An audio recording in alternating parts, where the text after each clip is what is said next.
नमस्ते विद्यार्थी मित्रांनो, चालू घडामोडी 2025-26 मधील काही परीक्षेला वारंवार विचारण्यात आलेले प्रश्न आहेत, त्यावरती आपण आज विचार करणार आहोत.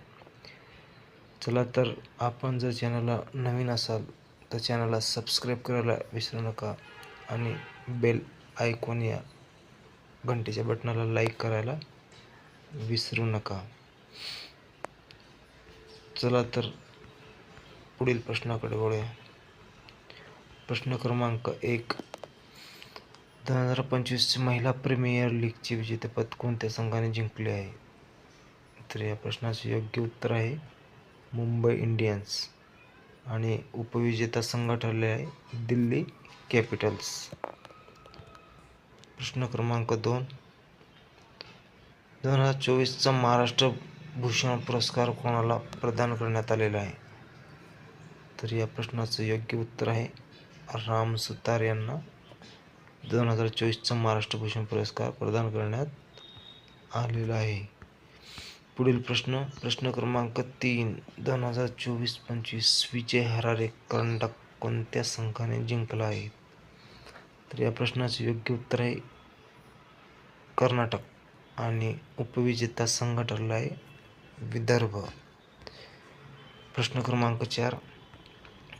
भारतातील 58वे व्याघ्र प्रकल्प म्हणून कोणते राष्ट्रीय उद्यान घोषित करण्यात आलेले आहे?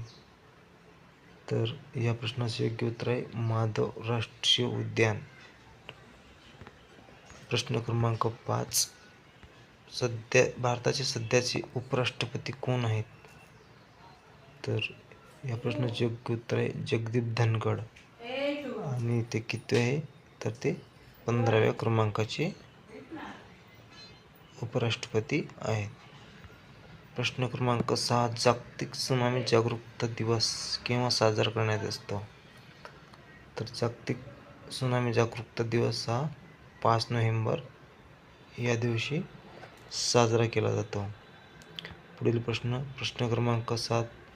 दक्षिण ध्रुवावर पोहोचणारी पहिली भारतीय महिला कोण आहे? तर या प्रश्नाचं उत्तर आहे काम्या कार्तिकेयन.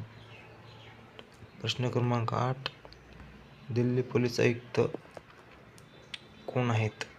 उत्तर सतीश गोलचा. पुढील प्रश्न क्रमांक 9. भारतातील 94वे रामसर स्थळ कोणते ठरलेले आहे? उत्तर आहेत गोगाबिल तलाव आणि ते किती आहे? 94वे. 93वे रामसर स्थळ गोकुळ जलाशय उदयपूर झील 92वे रामसर स्थळ आहे आणि हे सर्व स्थळ जे आहेत ते कुठे आहेत? तर ते सर्व बिहार राज्यात स्थित आहे. प्रश्न क्रमांक 10. दरवर्षी जागतिक ब्रेल दिवस कधी साजरा करण्यात असतो?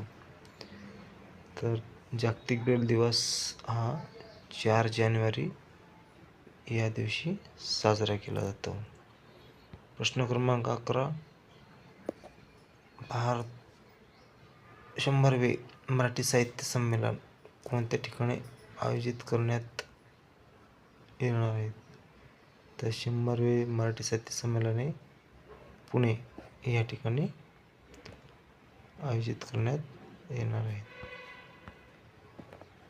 त्याच्यानंतर 1799वे साहित्य संमेलन 2026 आणि त्याचे अध्यक्ष आहे विश्वास पाटील. दिल्ली या ठिकाणी 98वे साहित्य संमेलन साजरा झालेले आहे 2025 आणि त्याचे अध्यक्ष आहेत डॉक्टर तारा भवाळकर. अमळनेर या ठिकाणी जे साहित्य संमेलन झालेले आहे ते 97 क्रमांकाचे आणि 2024ला झालेले. त्याचे अध्यक्ष रवींद्र शोभणे. प्रश्न क्रमांक 12. इफ्को साहित्य सन्मान 2025 कोणाला प्रदान करण्यात आले? तर या प्रश्नाचं उत्तर आहे मैत्रेय पुष्पा. इफ्कोचं फुल फॉर्म आहे या ठिकाणी Indian farmer fertiliser cooperative limited. पुढील प्रश्न क्रमांक 13. 21वे जागतिक मराठी संमेलन कुठे आयोजित करण्यात येणार आहे? तर या प्रश्नाचं उत्तर आहे गोवा.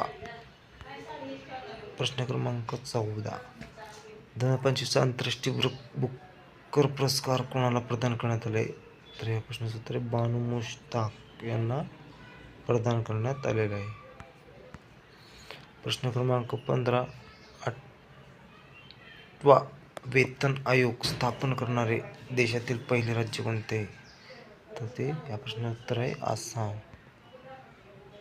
पुढील प्रश्न क्रमांक 16. देशातील पहिली हायड्रोजन ट्रेन कोणत्या राज्यात सुरू होणार आहे? तर या प्रश्नाचं उत्तर आहे हरियाणा. हरियाणा या ठिकाणी देशातील पहिली हायड्रोजन ट्रेन सुरू होणार आहे.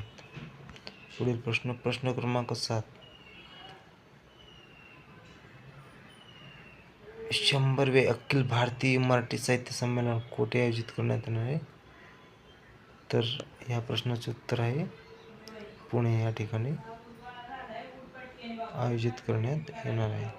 पुढील प्रश्न क्रमांक 18. भारताचा 91वा बुद्धिबळ ग्रँडमास्टर कोण बनला आहे? उत्तर आहे राहुल विरुद्ध 91वा क्रमांकाचा भारताचा बुद्धिबळ ग्रँडमास्टर बनला आहे. पुढील प्रश्न क्रमांक 19. भारतातील पहिली महिला उपमुख्यमंत्री कोण आहेत? तर भारतातील पहिली महिला उपमुख्यमंत्री आहेत सुनेत्रा अजित पवार.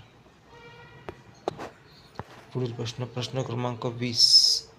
देशातील पहिले मोनोपॉज क्लिनिक सुरू करणारे टिंबटिंब हे भारतातील पहिले राज्य ठरले आहे. तर या प्रश्नाचं उत्तर आहे आपले महाराष्ट्र. चला तर विद्यार्थी मित्रांनो, आज आपण काही चालू घडामोडी, काही महत्त्वाचे प्रश्न अभ्यासला आहेत. तर चॅनलला सबस्क्राईब करायला